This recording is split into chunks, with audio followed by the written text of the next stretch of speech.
A commenter on my last video suggested analysis of the TV series Raised by Wolves, saying that it had occult symbolism, orbs, watchers, vampires, Romulus and Remus, Prometheus, Satan, etc. I hadn't heard of it, but I looked it up, and it's produced by Sir Ridley Scott, who is a British producer and director. Ridley Scott was knighted by Queen Elizabeth in 2003 and appointed a Knight Grand Cross by King Charles in 2024. This is him. Knight of the Grand Cross is the highest order in the Order of the British Empire. So in this video, I'm going to cover Sir Ridley Scott and also talk about some of his movies and also this Raised by Wolves series of his. Because Sir Scott is the perfect example of how these polytheist bloodliners use movies to promote their polytheist history and religion. The Nephilim descended overlords historically breed, educate, groom, promote, and then reward their knights who promote the beast system through art. So, examples of that historically are Greek theater, opera, plays, movies. And that's exactly what Shakespeare was about. Another Knight of the Crown, Sir James Fraser, published his book about witchcraft titled The Golden Bough in 1890, and I covered this in my video titled The Golden Bough. One of the sections in that book is titled The Magic Art and Evolution of Kings, and this is a quote from the conclusion of his book. Quote, "Religion regarded as an explanation of nature is displaced by science. Magic, religion, and science are nothing but theories of thought, and as science has supplanted its predecessors, so it may be hereafter superseded by some more perfect hypothesis, perhaps by some totally different way of looking at the phenomena, perhaps by registering shadows on the screen." So he's talking about movies. So that was in 1890, and the silent film era is generally considered to have begun in 1894. So that exact quote from The Golden Bough was also in this movie, The Shadow of a Vampire, which was a 1977 movie about the making of the 1922 Nosferatu movie, with the plot of that Shadow of the Vampire being that Max Schreck, the actual actor who played Count Orlok, was a vampire in real life. A commenter on that Nosferatu movie or video that I did said, "Comes, or Count, as in Count Dracula, or Comitas, meaning companions of the king, medieval knights of Charlemagne, the Palatine Knights, counts of the palace of Paladin, Merovingian, Frankish knights." End of the comment. And that's why the intro to this movie, The Shadow of the Vampire, featured images of knights, and this is it. In that movie, one of Nosferatu's lines was, "I used to drink from a golden chalice." So Count Orlok was a bloodliner. Nosferatu was a bloodliner. The golden chalice relates to the Holy Grail or Antichrist bloodline and the drinking of blood, which is allegorized in King Arthur, Pendragon, and Shakespeare. All of those knights, along with the Knights Templar, were noble bloodliners, and this is their religion. Palatine Knights, being the Knights of Charlemagne, has relation to the Palatine Hill in Rome, which is the birthplace of Romulus and Remus, who are said to have been raised by wolves. Rome is named after Romulus, and Romulus and Remus were said to have been fathered by Mars, which makes the title of the series, Raised by Wolves, very interesting. And also the Mars theme that we see in current culture with NASA and Elon Musk. Raised by Wolves also begins with Knights Templar symbolism. So Charles III produces a watered down Jesus Christmas message, but in reality, in the background, the people that his monarchy promote and award have an antichrist agenda in music, media, art, science, religion. I have so many examples of that on my playlist, Knights of the Crown, and when you see them all together like that, it's hard to deny who these people are really working for. And this Sir Ridley Scott, he really pumps them out as one of the highest grossing directors. And at 80-something years old, he's still producing these films and TV series like Raised by Wolves. And the reason he's such a good example is because his movies cover occult polytheist history, but also they're future fantasies using science fiction, specifically transhumanism, aliens, androids, and space travel. Sir Scott is an alumni of the Royal College of Art in London.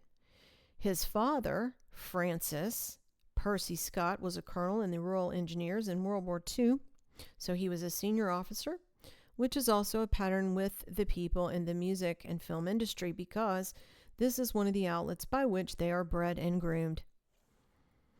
Then his father, Sir Ridley Scott's father, was in the commercial shipping business.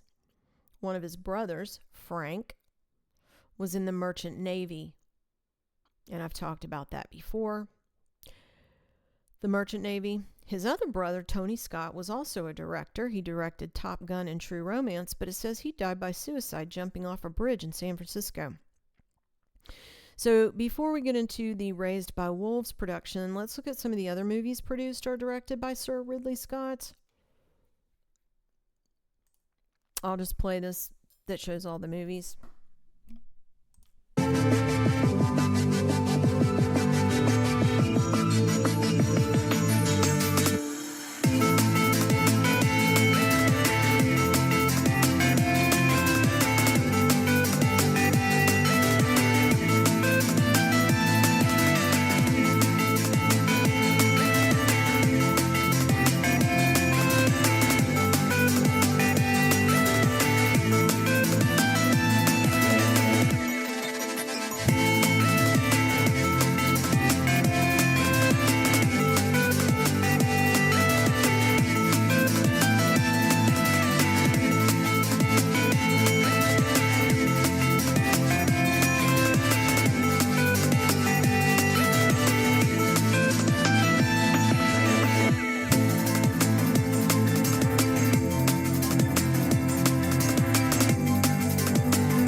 So, those are some of his movies. So, in the polytheist history category, you have Kingdom of Heaven, which was about 12th century Jerusalem and the Crusades. Exodus, Gods and Kings, Napoleon, Robin Hood, and that genealogy of Robin Hood and the Chamberlains was also in Gardner's Realm of the Ringlords book. Gladiator, Pillars of Earth, which was about a Gothic cathedral, which is the church of their religion. And those are just a few examples of the polytheist history. Then you have in the science fiction category, or science fiction fallen angel futurism category, a few examples are the Alien movies, Prometheus, Blade Runner, Raised by Wolves, The Martian movie, Matt Damon. So let's take a look at the Alien movies first. Those movies were a big deal when they came out, and one of the Alien movies was Alien Romulus. I didn't watch that, but that title correlates it to Raised by Wolves, since Romulus and Remus were said to have been raised by wolves. And Rome is named for Romulus, the first king in Legends, and his father, Romulus and Remus's father, are listed as Mars, a parent god in the pantheon. So they named a wandering star after their god Mars. And this is why you see Elon, the occultist, wearing an Occupy Mars shirt, and why he tweets Mars will save humanity, and why Grimes is so obsessed with Mars and Dune. They're honoring their false god.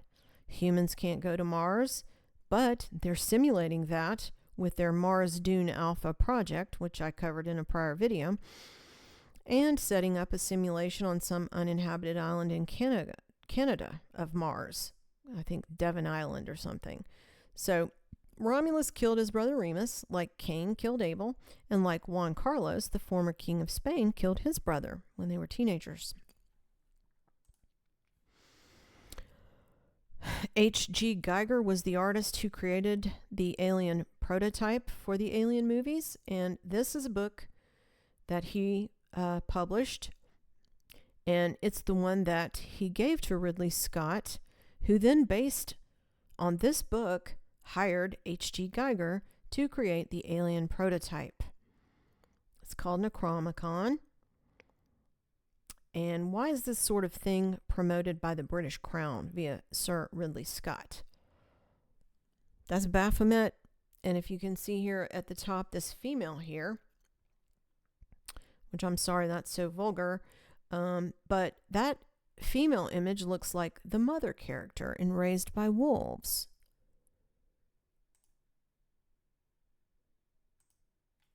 This one at the top of Baphomet looks like this androgynous, and the pose is the same with the arms out in the Jesus Christ pose.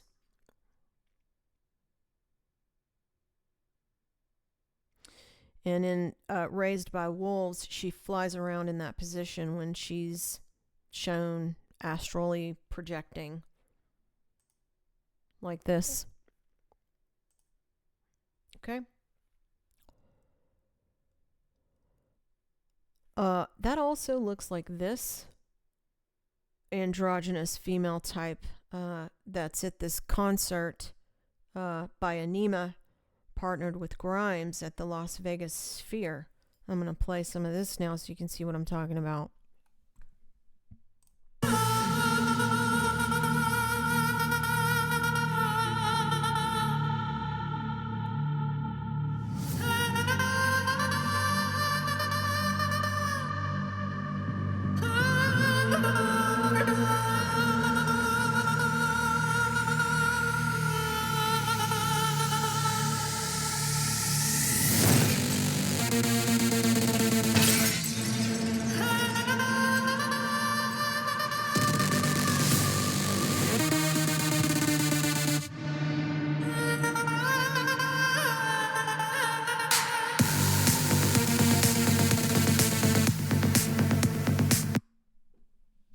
That's going in Vegas right now in the Sphere. Sold out. They added another show, and it's this one, Anima, and he's partnership with Grimes. Okay? Grimes, the baby mama of Elon's children. So, Mother in Raised by Wolves is a fallen angel or watcher type, like the god Mars. And I didn't watch the entire series, just enough to get an idea, so I'll just go over a few things that I noticed from watching the first episode. So it's a post-apocalyptic setting in the series. And at the very beginning, in the first scene, they show a spaceship landing on some planet, and the parachute is a Templar cross, and I'll play some of that now.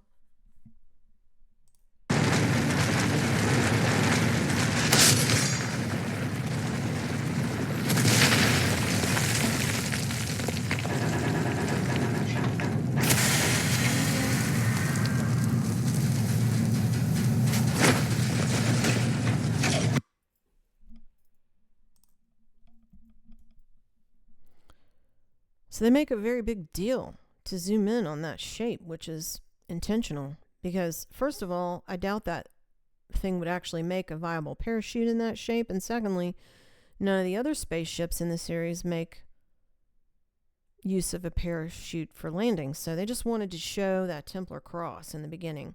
In the opening sequence, they also show an obelisk with lightning coming down. Let me see if I find that obelisk. There it is. The obelisk with lightning coming down on it, which, remember, the obelisk represents an axis mundi, or gate of heaven. They also show Saturn, Mother as a fallen angel. And they have diamond ring effect, which the occultists love for some reason. Diamond ring effect.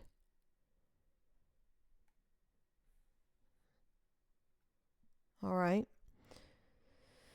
So I'm going to play a little bit of this as their little trailer advertisement for it.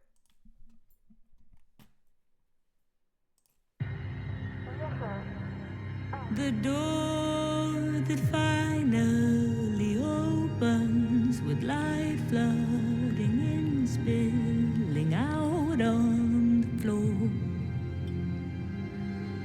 The core that never was, now it will be. The bones of what was there before. Every step, every beat, every thought, every breath, everything is lost.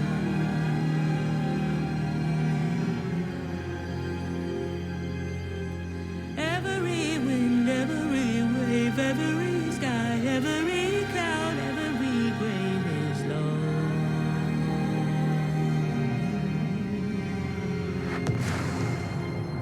Pulling you from the sky, just like love will do.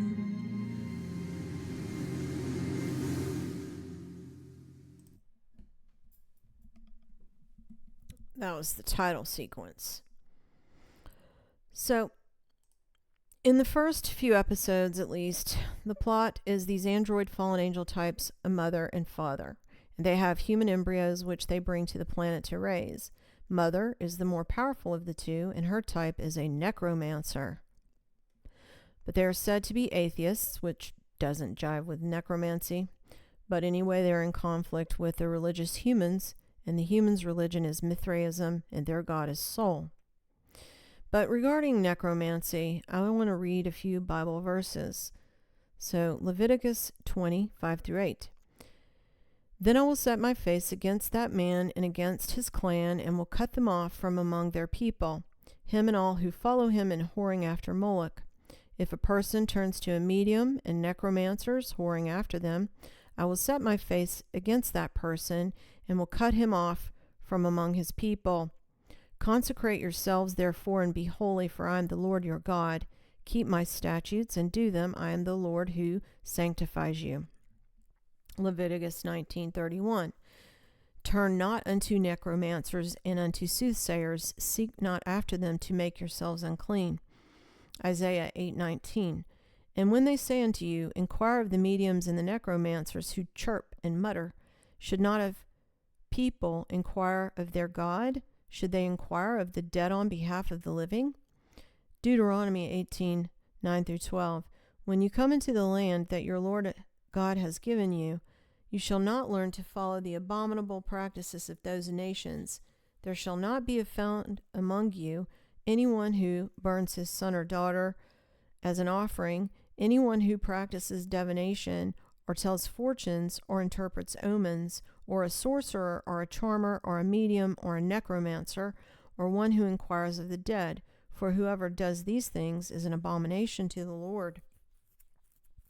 In Samuel, King Saul seeks a necromancer and dies. 2 Chronicles 33:6-7. He has also caused his children to pass through the fire in the valley of the son of Hinnom, and he used magic and divination and sorcery, and appointed necromancers and soothsayers. He wrought evil beyond measure in the right of God to provoke him to anger. So now let's look at some of the attributes of necromancy and see if we see any of these being done in current culture, and also look at examples from the Raised by Wolves series. So, necromancy is black magic and witchcraft involving communication and summoning of demon spirits for divination and discovery of hidden knowledge. It's also been prevalent throughout antiquity, practiced in ancient Egypt, Babylon, Persia, Greece, and Rome. So those are the beast empires. The practice involves knowledge of astrology and demonology, and we obviously see both of those on the rise in current culture. I'd been wondering about why they made such a huge big deal about the eclipse, and now I would now have to say that it has to do with necromancy. Necromancers address the dead in a mixture of high-pitched squeaking and low droning, comparable to the trance state mutterings of shamans. And this is exactly what Mother does in Raised by Wolves. She screeches. Seems that is the same thing that the android-like character is doing in the Sphere in Vegas that we just heard, trance-like muttering. And necromancy rituals involve magic circles, wands, talismans, and incantations. And King Charles III is a member of the Magic Circle.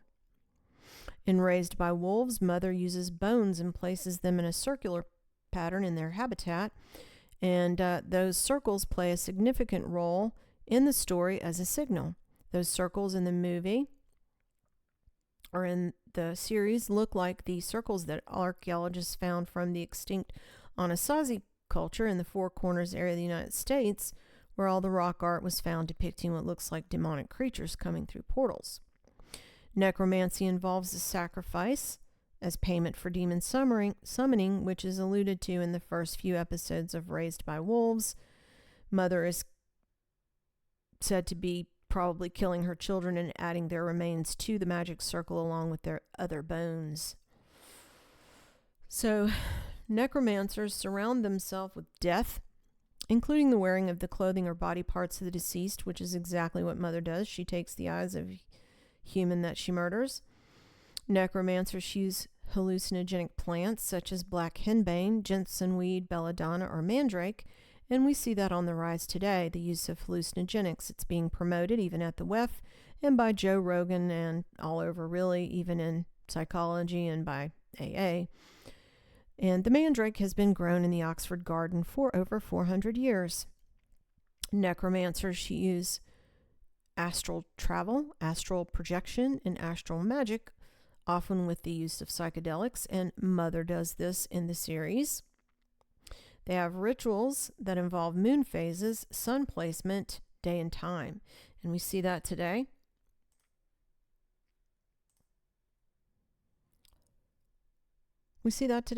The April eclipse is one example that was made such a big deal, and I definitely now associate that with necromancy now that I have become more aware of what it is, the definition of it. Necromancers practice will manipulation to affect the mind and will of another person, animal, or spirit. And one of the ways they do this is through the use of illusions, and we see that today.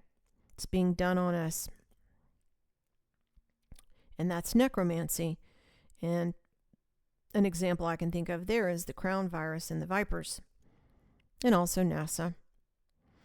And this is all promoted by the top down. If not, then why would the British monarchy be knighting Sir Ridley Scott for all of his allusions to all of this through the movies and shows? And that is not the only group that they knight to do their beast system bidding either. It's also scientists, so-called, and others. Remember that Sir James Frazer said in his book that magic, religion, and science are synonymous. But that's just in their religion. All of that is synonymous, not ours. Thanks for listening.